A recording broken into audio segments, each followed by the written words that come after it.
তোমাদের কাছে যখন আর হাবিব যাবে তখন সাথে সাথে তোমরা পুনরায় ওই নবীর কাছে আত্মসমর্পণ করতে হবে। সুবহানাল্লাহ।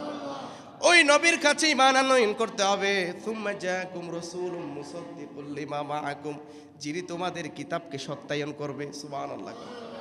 আপনি সার্টিফিকেট আছে ওখানে চেয়ারম্যান মন্ত্রী মিনিস্টারের যদি সিল না থাকে ওই সার্টিফিকেটের কোনো দাম আছে? আল্লাহ বলছেন তোদেরকে আমি কিতাব দিব, তোমাদেরকে হিকমত দিব, জ্ঞান দিব, নবী হিসেবে পাঠাবো, এটার সত্যায়ন করবে, এই কিতাবগুলোর সত্যায়ন করবে, এগুলো সঠিক সেটা বাস্তবায়ন করবে আমার হাবিব নবী মুহাম্মদুর রাসূলুল্লাহ। আমার নবী যদি না আসতো বাবা আদম মিথ্যা হয়ে যেত। কথা বলেন ঠিক কিনা? তাওরাত মিথ্যা হয়ে যেত, জবুর মিথ্যা হয়ে যেত, ইনজিল মিথ্যা হয়ে যেত, সমস্ত আসমানি কিতাব মিথ্যা হয়ে যেত। আমার নবী এসেছে, সমস্ত নবী সত্য প্রমাণিত হয়েছে। আমার নবী এসেছে, সমস্ত আসমানি কিতাব সত্য প্রমাণিত হয়ে গেছে।